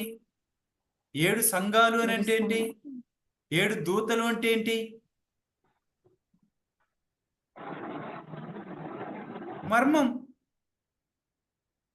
ఏంటండి? మర్మం. మర్మం అంటే 7 సంఘాలు అని అంటాం. 7 సంఘాలు అంటే ఏమేమి రాయబడ్డాయి ప్రకటనలో? ఫిలదెల్ఫియా అని, స్మర్ణ అని, ఎఫెసు అని, స్మర్ణ అని కదా, లవోదిక అని, ఇలాంటి పేర్లు రాయబడ్డాయి. మరి ఇప్పుడు ఎన్ని ఉన్నాయి సంఘాలు? అవి ఉన్నాయి ఎక్కడన్నా మీ దగ్గర? మన దగ్గర ఉన్న సంఘాలు ఏంటి? Baptist, Pentecost, RCM, CSI, Greece సంఘం, హెబ్రోను, బ్రదరన్. ఎన్ని ఉన్నాయి తెలుసా? నేను మొన్న 30,000 అండి. ఎన్ని సంస్థలు ఉన్నాయంటే ఈ లోకంలో 30,000 డినామినేషన్లు ఉన్నాయంట. ఎన్ని ఉన్నాయి? 30,000 డినామినేషన్. కానీ ఇక్కడ అంటున్నాడు యేసుక్రీస్తు కుడి చేతిలో ఉన్నటువంటి 7 నక్షత్రాలు, 7 దీపస్తంభాలు, 7 సంఘాలు మర్మము అని అన్నాడు. మర్మము అంటే ఏంటి? మర్మం ఖచ్చితంగా తెలుసుకోవాలి. మర్మము తెలియకపోతే యేసుక్రీస్తును వాళ్ళు ఎలా గుర్తుపట్టలేక వాళ్ళే సిలువకు అప్పగించి శిక్షించారో, మనం కూడా రెండో రాకడలో మర్మము తెలియకపోతే మన కళ్ళ ముందే జరుగుతున్నా మనం కూడా యేసుక్రీస్తు బోధలు వాళ్ళు విన్నప్పుడు, ఉపమానాలు విన్నా వాళ్ళకి అర్థం కాకుండా విని విడిచిపెట్టి వెళ్ళిపోయారు. ఇప్పుడు మన ముందు రెండో రాకడలో సూచనలు జరుగుతున్నా గ్రహిస్తామా? గ్రహించలేం. అర్థం కాకపోతే గ్రహించగలుగుతామండి? గ్రహించలేం. నోవాహు ప్రకటించాడు 120 సంవత్సరాలు, బాబు భూమి మీద ప్రచండమైన వర్షం రాబోతుంది, ఇదిగో మీ కొరకు రక్షణ ఓడను సిద్ధపరిచాను, రండి అంటే విన్నారా? అర్థమైందా? వర్షం ఏంటి, మేము చచ్చిపోవటం ఏంటి అంటే అర్థం ఏంటి? వాళ్ళకి గ్రహింపు అనేది లేదు, అంగీకరించలే. చివరికి ఎప్పుడు అర్థమైంది? అది వర్షం పడుతున్నప్పుడు అర్థమైంది. పడుతున్నప్పుడు ఛాన్స్ ఉంటుందా? లేదు, మూసే పడతాయి కదా. అప్పుడే సీల్ వేశాడు. నోవాహు ఓడలోనికి ప్రవేశించిన తర్వాత వాడకు దేవుడు కీలు పూసాను అని అంటది. అంటే సీల్ చేశాడు. There is no way to open to anyone. ఇంకా వాళ్ళ కొరకు తెరవడానికి ఏ మార్గము లేదు. నోవాహుని కేకలు వేసి అడిగితే ఏమన్నాడు? బాబు నేను కాదు నాయన, సీలేసింది దేవుడే, నాకు ఓపెన్ చేయడానికి అధికారం లేదు. Your time is over. రెండో రాకడ కూడా అంతే అండి. మరి మర్మము అన్నప్పుడు మర్మాన్ని మనం తెలుసుకోవాలి. వాళ్ళు ప్రతి విశ్రాంతి దినాల ప్రవచనాలు చదివారు కానీ గ్రహించలే. గుర్తుపెట్టుకునండి. మరి ఈ రోజు నువ్వు ప్రకటన చదువుతున్నావు, అర్థమవుతుందా? మరి ప్రకటన అర్థం కాకపోతే రాకడ ఎట్లా అర్థమవుతుంది? రాకడ అర్థం కాకపోతే ఎలా ఎదుర్కొంటావు? పరలోక రాజ్యం ఎలా అర్థమవుతుంది?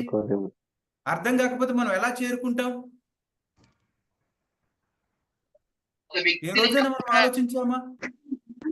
కాబట్టి ఖచ్చితంగా అర్థం చేసుకోవాలి. రెండవ మర్మంగా మనం గమనించినట్లయితే స్వీకరించకుండా వారికి వారి జీవితాన్ని పైన అసూయపడేవాళ్ళు. మనం గమనించినట్లయితే ఇక్కడ రెండవ మర్మంగా ఏమున్నదండి?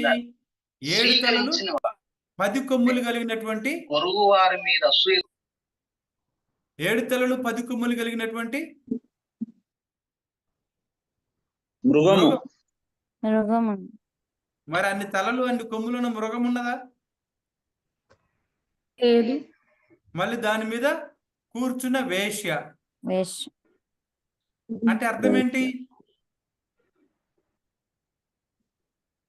ఊహించొద్దండి ఎప్పుడైనా బైబిల్ అనేది ఊహించి చెప్పేది కాదు. అంటే అది ఏంటి? దేవుని యొక్క ప్రణాళిక. దేవుని యొక్క ప్రణాళిక అది మనం గుర్తుపెట్టుకోవాలి. అది ప్రణాళికగా గుర్తుపెట్టుకోవాలి. అది మనం చదువుదాం చూడండి. అదే ప్రకటన గ్రంథం 17వ అధ్యాయం 7వ వచనం.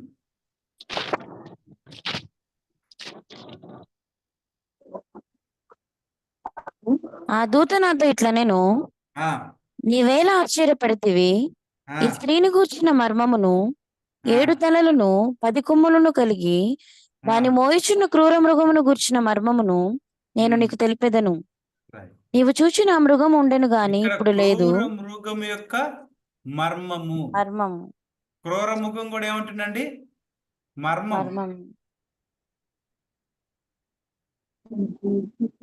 అంటే మర్మం అది ఖచ్చితంగా తెలుసుకోవాలి. ఖచ్చితంగా తెలుసుకోవాలి. వేశ్య ఎవరు? ఆ మృగం ఏంటి? మృగం యొక్క అధికారం ఏంటి? మృగం యొక్క ముద్ర ఏంటి? తెలిస్తేనే మనం జాగ్రత్తగా ఉండగలుగుతాం. తెలుసుకుంటేనే మనకు ఒక నమ్మకం, అవగాహన అనేది ఉంటుంది. అలా లేకపోతే ఏమైంది? పిల్లరా, మనలో కలవరపాటు అనేది ప్రారంభమవుతుంది. తెలిసిన విషయంలో మనం ధైర్యంగా ఉంటాం, తెలియని విషయంలో ఏం జరుగుతుందో అనే భయం ఎక్కువ ఉంటుంది. కాబట్టి మూడవదిగా మనం గమనించినట్లయితే ప్రాముఖ్యంగా 7వ బోర. 7వ బోర మ్రోగగానే అని అంటారు. 7వ బోర్ అంటే మరి ఫస్ట్ బోర్ ఏంటి? 7వ బోర్ దాకా రావాలంటే 1 2 3 4 5 6 దాకా ఉన్నాయి కదా. ఈ 6 తర్వాతనే 7 కదా. మరి ఈ 6 ఎక్కడ మ్రోగాయి అనేది మనం ఆలోచన చేయాలి. 6 ఎక్కడ మ్రోగాయి అనేది మనం ఆలోచన చేయాలి. అందుకే 7వ బోర్ గురించి ఏమన్నాడు తెలుసా? చూడండి 10వ అధ్యాయం 7వ వచనం. అదే ప్రకటన గ్రంథం 17. 7వ దూత పలుకు దినములలో అతడు బూర ఊదబోచుండగా 7వ దూత పలుకు దినములలో అతడు బూర ఊదబోచుండగా దేవుడు దాసులకు ప్రవక్తలకు తెలిపిన సువార్త ప్రకారము దేవుని మర్మం సమాప్తమగుమని చెప్పెను. ఏంటండి? దేవుని మర్మము సమాప్తమైన అంటే 7వ బోర మ్రోగిన తర్వాత. మరి 7వ బోర అంటే బోర మ్రోగటం అంటే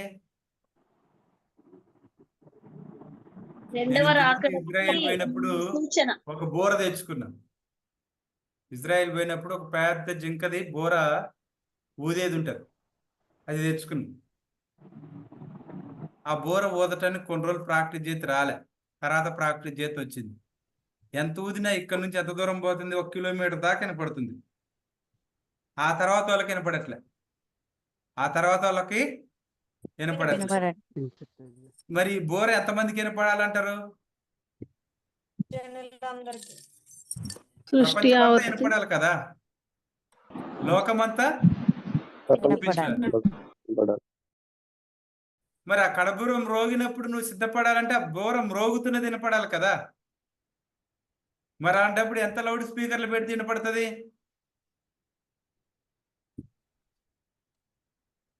ఎక్కడ మ్రోగుతుంది ఆ బూర? ఆ బోర్ ఏంటి? ఖచ్చితంగా మనం నేర్చుకోవాలి. అది మర్మం, మనం ఊహించేది కాదు. అదేంటి? మర్మం. కాబట్టి ఇవి కూడా ఖచ్చితంగా మనం తెలుసుకోవాల్సిన అవసరత ఉన్నది. ఆ రోజుల్లో మనం ఉన్నాం. అందుకే అది ఎప్పుడు జరుగుతాయి, ఈ మర్మాలు ఎప్పుడు తెలుస్తాయంటే దీనికంటూ లేఖనాలు చెప్తున్నాయి. చూడండి, ప్రవచనము అని అంటే ఏంటి? ఒకటే గుర్తుపెట్టుకునండి, ముద్రించబడిన పుస్తకం లాగా, అంటే మూయబడిన పుస్తకం లాగా. మూయబడిన పుస్తకంలో ఏముందో తెరిచే వరకు తెలియదు. అలాగే ప్రవచనం అనేది నెరవేరే వరకు తెలియదు. ప్రవచనం అనేది నెరవేరే వరకు తెలియదు. కాబట్టి ప్రవచనం అనేది మూయబడిన పుస్తకం. మరి తెరవబడిన పుస్తకము అంటే ఏంటి అనేది మనం ఆలోచన చేయాలి. ఎందుకు మూయబడ్డది అనేటువంటి విషయాలు మనం గమనించినట్లయితే ఇక్కడ అంటున్నాడు, ఎందుకు మూయబడ్డది అని అంటే పరలోక రాజ్య రహస్యములు గ్రహించుట మీకు అనుగ్రహించబడినది అని మనం చదువుకున్నటువంటి విషయాల్లో మనం నేర్చుకున్నాం. ఎందుకంటే వాళ్ళు వినువారుగా ఉన్నారు కానీ వాళ్ళు గ్రహించువారుగా లేరు. వాళ్ళు చూస్తున్నారు కానీ వాళ్ళు ఏం చూస్తున్నారో వాళ్ళు చూడలేని పరిస్థితిలోనే ఉన్నారు అనేటువంటి విషయాన్ని మనం గమనించాలి. అందుకే వాళ్ళకి అది ఎలా ఉంది? మహిమైశ్వర్యం వాళ్ళ ముందు ఉన్నా కానీ కంటికి కనపడలేదు, చెవులకు వినపడలేదు, హృదయానికి గోచరము కాదు. మరి ఎప్పటి వరకు అనే విషయాలు మనం గమనించినట్లయితే 16వ అధ్యాయం 25వ వచనం చదువుదాం. యోహాను సువార్త 16:25. ఈ సంగతులు గుడార్థముగా మీతో చెప్పి తిని, అయితే నేను ఇక ఎన్నడూను గుడార్థముగా మీతో మాట్లాడక తండ్రిని గురించి మీకు స్పష్టముగా తెలియజెప్పు గడియ వచ్చుచున్నది. స్పష్టముగా తెలియచెప్పు గడియ వచ్చుచున్నది అంటే ఒక సమయం అండి, ఒక సమయం. ఆ సమయం వచ్చినప్పుడు తెలుస్తుంది, అప్పటి వరకు తెలీదు. సింపుల్. ఒక గడియ రావాలి. ఎందుకు గడియ రావాలి? పోయినసారి నేర్చుకున్నాం. ఎన్నో విషయాలు మీకు చెప్పాలన్నది కానీ ఇప్పుడు మీకు చెప్పినా మీరు వాటిని అర్థం చేసుకోలేదు. కానీ ఒకానొక సమయం అనేది ఖచ్చితంగా రావాలి. అందుకే ప్రసంగి ఏమంటాడో తెలుసా? చూడండి, 3వ అధ్యాయం 7వ వచనం చదవండి. ప్రసంగి 3:7. చింపుటకు, కుట్టుటకు, మౌనముగా నుండుటకు, మాట్లాడుటకు. ఇక్కడ ఏమంటున్నాడండి? చింపుటకు, కుట్టుటకు, మౌనముగా నుండుటకు, మాట్లాడుటకు, ప్రేమించుటకు ఏం కావాలట? సమయం కావాలి. ఏంటండి? సమయం అనేది కావాలి. ప్రతిదానికి సమయము కలదు. మనం ఖచ్చితంగా ఏం చేయాలి? ఎదురు చూడాలి. ఎప్పటి వరకు? ఇదిగో ఈ మూయబడిన పుస్తకం తెరవబడే వరకు. నువ్వు నేను తెరిచే వాళ్ళం కాదు వాడ తలుపులు.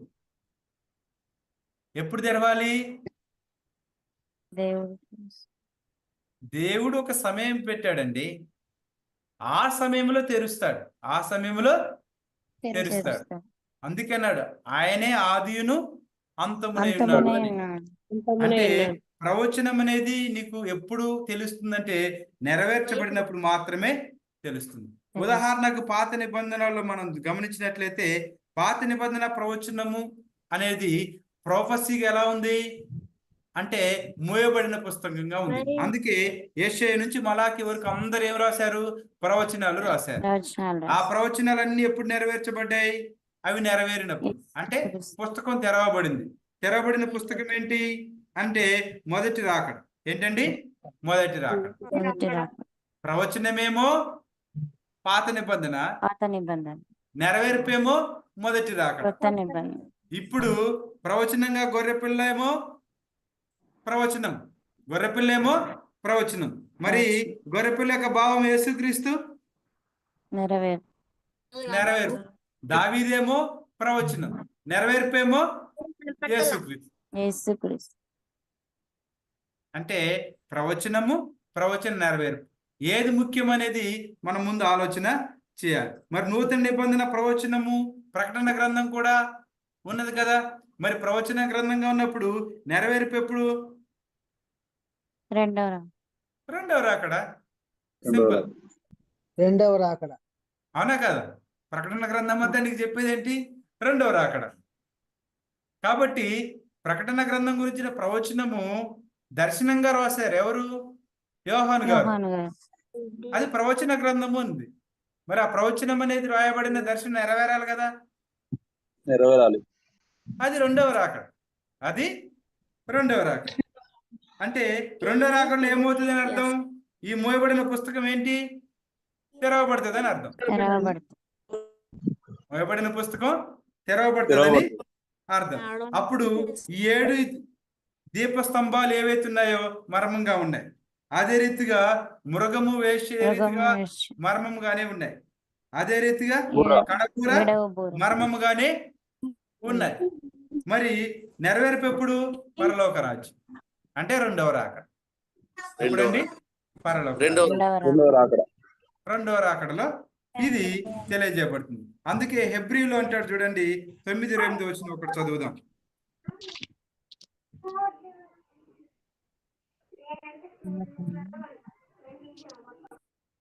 ఎలాగనగా మొదట ఒక గుడారం ఏర్పరచబడెను, అందులో దీపస్తంభమును బల్లయు దాని మీద ఉంచబడిన రొట్టెలను ఉండెను, దానికి పరిశుద్ధ స్థలం అని పేరు. అంటే ఇక్కడ మనం గమనించినట్లయితే హెబ్రీలు ఏమంటున్నాడు అండి? స్పష్టంగా లేఖనాలలో 9:28 వచనం. మొదటి గుడారం. అలాగుననే క్రీస్తు కూడా అనేకుల పాపములు భరించుటకు ఒక్కసారి అర్పింపబడి తన కొరకు కనిపెట్టుకుని ఇండువారి రక్షణ నిమిత్తము పాపము లేకుండా రెండోసారి ప్రత్యక్షమగును. అంటే ఇక్కడ చూడండి, క్రీస్తు కూడా అనేకుల పాపములను భరించుటకు ఒక్కసారే అర్పింపబడి తన కొరకు కనిపెట్టుకొని ఉండు వారి రక్షణ నిమిత్తం పాపము లేకుండా రెండవసారి ప్రత్యక్షమగును. ఇప్పుడు రెండవసారి ప్రత్యక్షత దేని గురించి అండి? ఇప్పుడు చెప్పాలి. దేని గురించి రెండోసారి ప్రత్యక్షత? అంటే అక్కడ క్లియర్ గా చూడాలి. తన కొరకు కనిపెట్టుకొని ఉండు వారి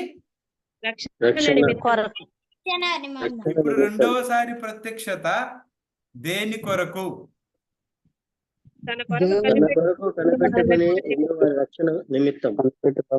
కనిపెట్టు వారి రక్షణ,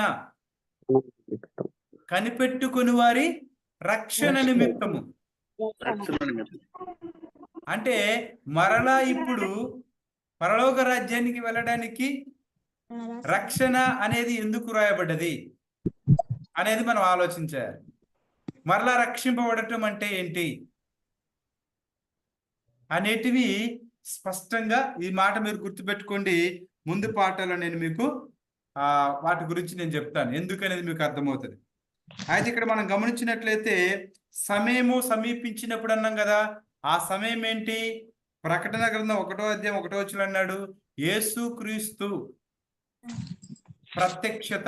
అంటే యేసుక్రీస్తు పుస్తకమును తెరచి, అంటే దేవుడి యొక్క పుస్తకము యేసుక్రీస్తు ఇచ్చినప్పుడు యేసుక్రీస్తు పుస్తకమును తెరచి ఏం చేశాడు అండి?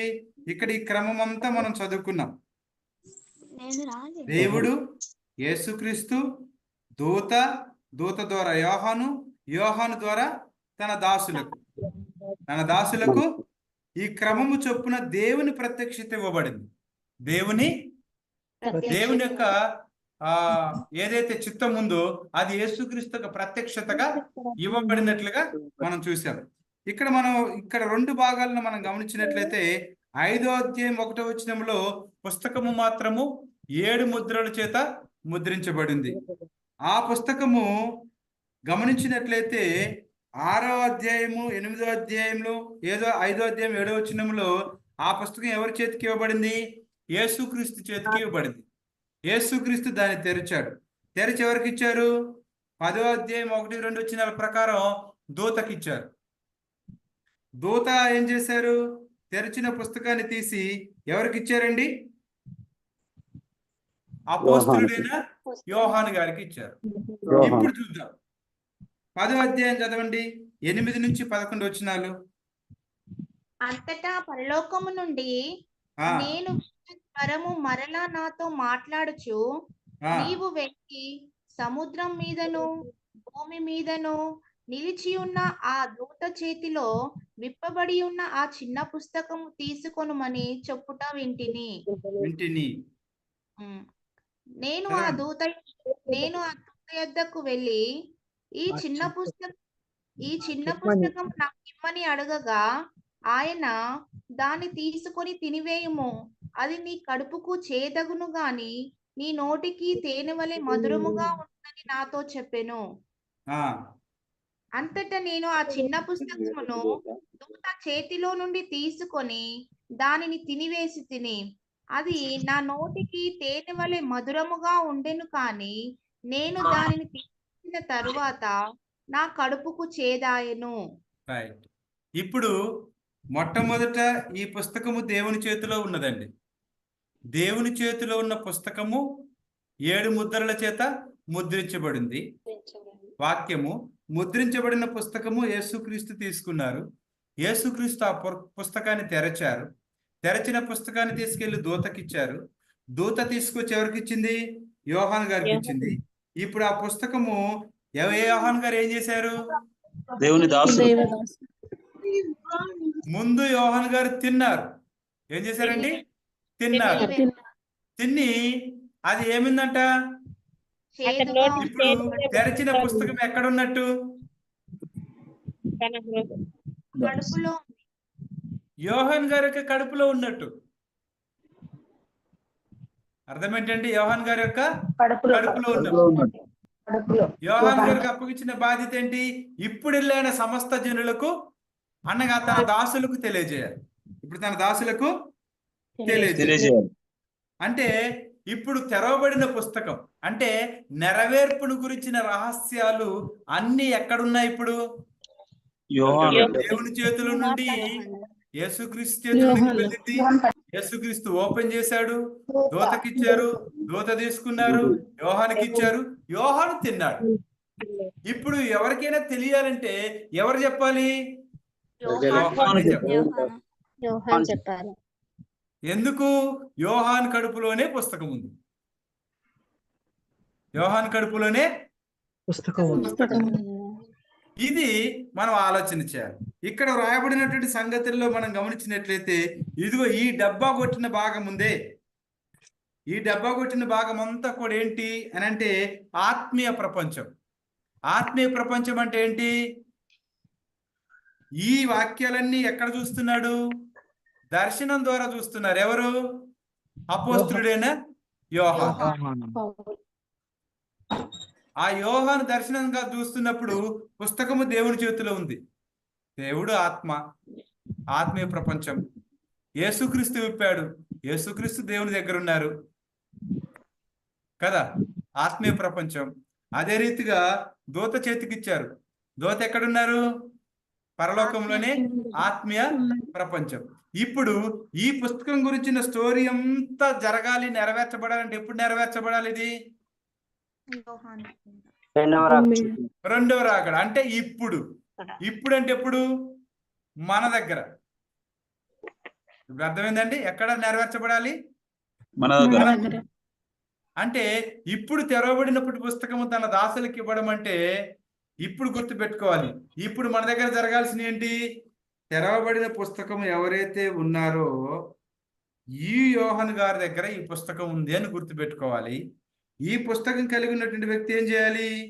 ఇదిగో తన దాసులు అంటే దేవుని దాసులు ఎవరైతే రెండో రాకడ గురించి తెలుసుకోవాలనుకుంటున్నారో మర్మాలు, ఆ మర్మాలు ఈ పుస్తకంలో ఏం రాయబడినాయో అవన్నీ ఈయన బోధించాలి. ఇది భౌతిక ప్రపంచం.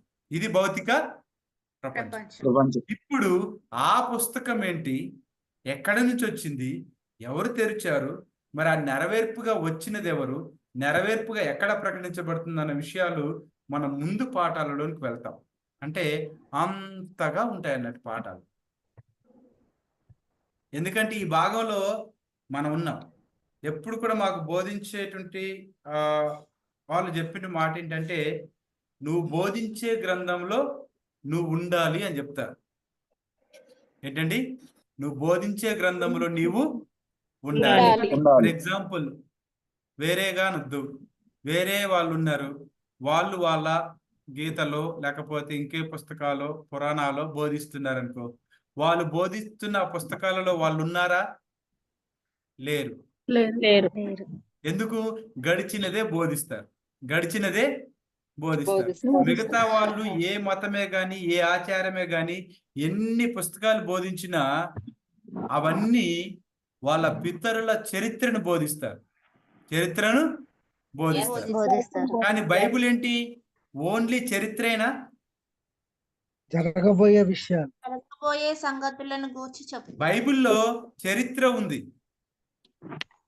ప్రజెంట్ ఉంది, ఫ్యూచర్ ఉంది, అనా కాదా? భూత భవిష్యత్ వర్తమానాలు. వర్తమాన కాలం అంటే వర్తమానంలో మనం ఉన్నామా లేదా? ప్రస్తుతంలో మనం ఉన్నామా లేదా? ఆలోచన చేయాలి. అంటే మరి మనం ఉన్నప్పుడు మనం ఉన్న పుస్తకాన్ని మనం బోధిస్తున్నామంటే మనం ఉన్న పుస్తకంలో మనం ఉండాలా లేదా? ఉండాలి. ఉండాలన్నప్పుడు మరి నీ స్థానం ఎక్కడో అనేది నీకు తెలియాలా లేదా? అలా తెలియాలంటే ఖచ్చితంగా మీరు క్లాసులకు అటెండ్ అవ్వాలి. అప్పుడు మీకు ఖచ్చితంగా మీరు ఎక్కడున్నారు అనేది మీకు ఖచ్చితంగా దేవుడు తెలియపరుస్తాడు అనేది గుర్తుపెట్టుకోండి. అందుకే ప్రకటన అనేటువంటి గ్రంథము ఏంటి అంటే నమూనా. నమూనాని ఏమంటాం మనం? ఇల్లు కట్టడానికి ముందు ఏం చేస్తాం మనం? ఇంజనీర్ దగ్గరికి వెళ్ళి ఇల్లు కట్టడానికి ముందు మనం ఇంజనీర్ దగ్గరికి వెళ్ళి ఒకటి తీసుకుంటాం. ఏం తీసుకుంటాం? Blue print. ఏమంటే బ్లూ ప్రింట్. బ్లూ ప్రింట్ అంటే ఏంటి? నమూనా. ఇదిగో ఇది కార్ పార్కింగ్, ఇగో ఇది కిచెన్, ఇది హాలు, ఇది మాస్టర్ బెడ్రూమ్ అటాచ్డ్, ఇగో ఇది చిల్డ్రన్ బెడ్రూమ్, ఇక్కడ అటాచ్డ్, ఇగో ఇది బయటది. అంటే ఇవన్నీ పేపర్ మీద ఇచ్చాడు. ఈ పేపర్ మీద ఇచ్చినప్పుడు పేపర్లో కారు పెడతావా? పెట్టలేవు. పేపర్లో బెడ్రూమ్ కడతావా? అట్లేవు. అంటే ఇవన్నీ కూడా ఏంటండి? నమూనా. ఇప్పుడు ఇక్కడ ఉన్నటువంటి పేపర్ కి ఫర్ ఎగ్జాంపుల్ ఇక్కడ కట్టిన ఇల్లుకి ఏమైనా సంబంధం ఉందా? లేదు. సేమ్ మీరు మీ ఇల్లు కట్టేటప్పుడు బ్లూ ప్రింట్ అట్నే వేయించుకోండి. మీ పేపర్ మీద ఉన్నట్టుగా మీ ఇల్లు ఉండదు. పేపర్ అనేది కేవలం నమూనా కదా, అది కేవలం నమూనా. కానీ నిజంగా కట్టబడినప్పుడు నువ్వు ఇల్లు నువ్వు కారు పెట్టుకోవచ్చు, నువ్వు బెడ్ వేసుకోవచ్చు, నువ్వు కిచెన్ లో కావాల్సిన సామాన్లన్నీ పెట్టుకోవచ్చు కదా. అంటే నీకు ఈ పేపర్ ముఖ్యమా, రియాలిటీ ముఖ్యమా? రియాలిటీ. సేమ్ ప్రవచనం కూడా ఏంటి? ప్రవచనం అనేది నమూనా. అంటే ఏం జరగబోతుందో, ఎలా ఉంటుందో అనేది నీకు చెప్పేది. పేపర్ మీద చూస్తే ఇల్లు మనకు రూపం అర్థం కాదు, కానీ కట్టబడిన తర్వాత అనుభవించగలుగుతాం. అంటే నెరవేర్పు అనేది చాలా ప్రాముఖ్యం. నెరవేర్పులో మనం ఉండాలి. వాళ్ళు యేసుక్రీస్తు కొరకు పేపర్ పట్టుకుని ఎదురు చూశారు, కానీ యేసుక్రీస్తు వచ్చినప్పుడు ఇదే పేపర్లో ఇల్లుని గుర్తుపట్టలేకపోయారు. అంటే పేపర్ మీద డిపెండ్ అయితే మనం కూడా అంతే. కాబట్టి నీ కాన్సన్ట్రేషన్ అంతా దేని మీద ఉండాలి? రియాలిటీ మీద ఉండాలి, అంటే నెరవేర్పు మీద ఉండాలి. కాబట్టి ప్రకటన గ్రంథం అంతా కూడా ప్రవచనము, నెరవేర్పు అంతా కూడా మనం గమనించినట్లయితే జరగబోయేదిగా మనం గమనిస్తున్నాం. ఆ నెరవేర్పు అంత ఏంటో తెలుసా? పరలోక రాజ్యం గురించి ఉంది. అందుకే ప్రకటన గ్రంథం 22వ అధ్యాయం 1 నుంచి 14 వచనం వరకు ప్రకటన గ్రంథంలో ఏ రీతిగా అయితే పరలోక రాజ్యం ఉందో మీరు తెలుసుకోగలుగుతారు. అదే విధంగా వివాహ విందు అంటే ఏంటో తెలుసుకోగలుగుతారు. అదే విధంగా వివాహ వస్త్రాలు అంటే ఏంటో తెలుసుకోగలుగుతారు. అదే విధంగా మనం గమనించినట్లయితే నీతి యొక్క క్రియలేంటో మీరు గ్రహించగలుగుతారు. ఇలాంటివి చాలా ఉన్నాయి తెలుసుకోవాల్సినవి. మరి అంత ఈజీగా మనం తెలుసుకోకుండా అసలు గడిచిన చరిత్ర మనం చదువుకుంటూ పోతే మరి మనం ఉన్న కాలాన్ని మనం తెలుసుకోకుండా మనం ఎలా మనం ముందున్నటువంటి కాలానికి వెళ్తాం? మనకి ఏది ముఖ్యం అని ఆలోచించాలి.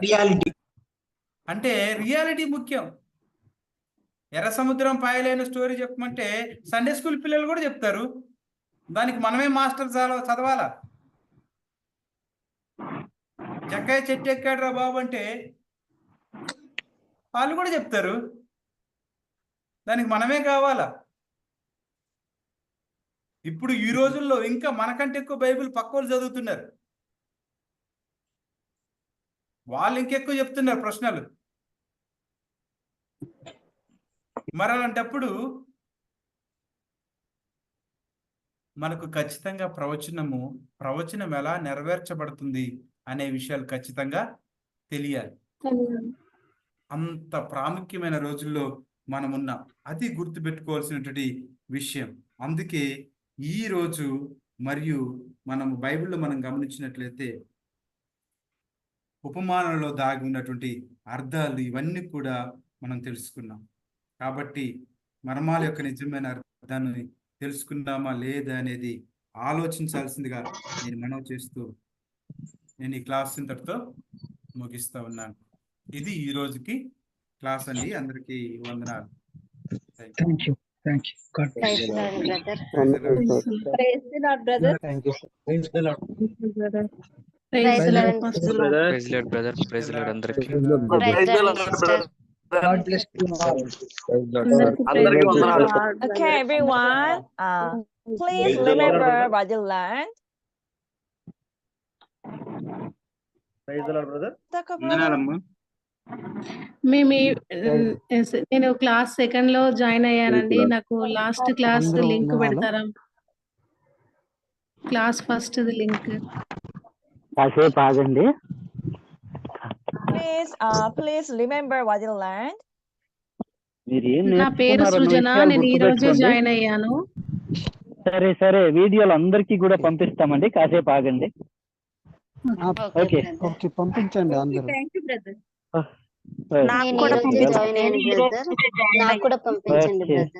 ఓకే అందరికీ పంపిస్తామండి. ఓకే మంచిదండి. నా పేరు మధుర. ఓకే దేవుని స్తోత్రం. అందరికీ వీడియోలు పంపించబడతాయి. వీడియోల గురించి చింతించొద్దండి. సిస్టర్ గారు మాట్లాడుతున్నారు. ఆమె కొంచెం అవకాశం ఇవ్వండి దయచేసి.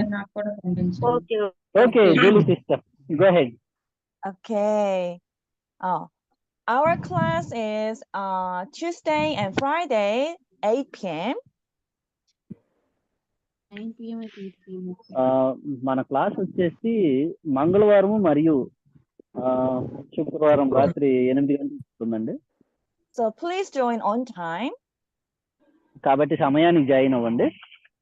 Okay, and please concentrate in our class. అలాగే తరగతి మీద దృష్టి పెట్టండి. Okay, then is there anyone who want to pray for class? ఇక చివరిలో ఎవరైనా ప్రార్థన చేయాలనుకుంటున్నారా అండి? Chandrasekhar brother. I will pray too. Okay. ప్రార్థన చేసుకున్నాం. మీరేనా? నేనే చంద్రశేఖర్. ఓకే. ప్రార్థన. కృపగల నాన్న, దయగల తండ్రి, మమ్మల్ని మిక్కిలిగా ప్రేమించి ఇదిగో తండ్రి ఈ ప్రకటన ప్రవచన గ్రంథాన్ని ప్రభువా నెరవేర్పులోకి ఎలా తీసుకురావాలి అనే జ్ఞాన అంశంతో ప్రభువా అయ్యా మాకు నైనా ఈ యొక్క భూలోకంలో ఏ విధంగా నీ నెరవేర్పుని నెరవేర్చాలో దానికి జ్ఞానయుక్తంగా వినగలిగేటటువంటి చెవుల్ని గ్రహించగలిగే హృదయాన్ని మాకు దయచేసి ఈ క్లాస్ లో పాల్గొని ప్రతి ఒక్క సహోదరుని అయ్యా నీ యొక్క జ్ఞానంతో నింపి నీ పరలోక సత్యాన్ని ఈ భూలోకం మీద ప్రకటించుటకు నన్ను మమ్మల్ని ఎంచుకున్నందుకు వేలాది స్తుతి స్తోత్రాలు నాయన. ఇదిగో తండ్రి అయ్యా దీన్ని నిర్వహించుచున్నటువంటి ఆ యొక్క సిస్టర్ గారిని, బ్రదర్ గారిని, వాళ్ళ యొక్క సమస్యను కూడా నేను ఆశీర్వదించి ఈ ప్రపంచ వ్యాప్తంగా నేను ఇదిగో తండ్రి నశించిపోతున్న ఆత్మలు వెతికి రక్షించుటకు నీ కృపలో తండ్రి వాడుకునే విధానాన్ని బట్టి వేలాది స్తుతి స్తోత్రాలు చెల్లించుకుంటూ నీ కృప వెంబడి కృపని ఆ కృపా వరాల్ని నాకును మాకును దయచేయమని ఈ విన్నపములు పరమనందున్నటువంటి యేసుక్రీస్తు నామములో అడిగి వేడుకొని ప్రార్థిస్తున్నాను నా ప్రియ పరమ తండ్రి. ఆమేన్. Amen. Amen. Let's end with the Lord's Amen. Prayer. ప్రభు నిర్మించిన ప్రార్థనతో ముగించుకున్నామండి. Our Father in heaven, పరలోకమందున్న మా తండ్రి, your kingdom నీ come, నామం your will be పరిశుద్ధపరచబడును done గాక. as నీ it is in రాజ్యం heaven. మాకు వచ్చును గాక. Give us నీ today our చిత్తం daily పరలోకమందు bread. ఎలాగునో Forgive us our అలాగే debts, భూమి మీద as we నెరవేర్చబడును also గాక. forgive మాకు our కావలసిన debtors. ఆహారం Lead us not into temptation, but deliver us from evil. For yours is the kingdom, and the power, and the glory forever. ఎందుకంటే రాజ్యము బలము మహిమ నిరంతరము నీవయ్యున్నావు. Amen.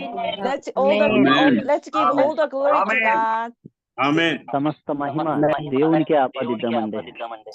Amen. Thank you, everyone. Thank you, ma'am. Have a nice weekend. సరే అండి.